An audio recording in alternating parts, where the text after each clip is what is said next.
সবাই কেমন আছেন?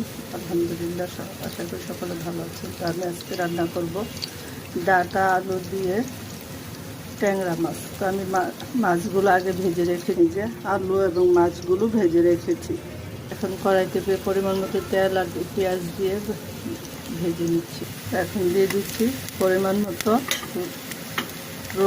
রসুন বাটা আর টমেটোটা দিয়ে একটু নেড়ে চেড়ে এখন পেঁয়াজের মধ্যে ডাঁটাগুলো দিয়ে দিলাম।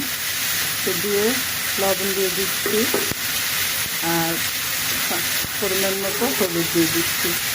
তো এখানে আমি ভেজে রাখা আলুগুলো দিয়ে দিয়েছি এবং দিয়ে দিচ্ছি 1 চামচ মরিচের গুঁড়া আর 1 চামচ ধনিয়ার গুঁড়া দিয়ে এখন ভালো মতো আমি কষিয়ে নিচ্ছি। এখন দিয়ে দিচ্ছি ভেজে রাখা মাছগুলো। তো মাছগুলো দিয়ে নেড়ে চেড়ে নামিয়ে ফেলছি। তো আমার রান্নাটা হয়ে গিয়েছে। দেখে আল্লাহ হাফেজ, সকলে ভালো থাকবে।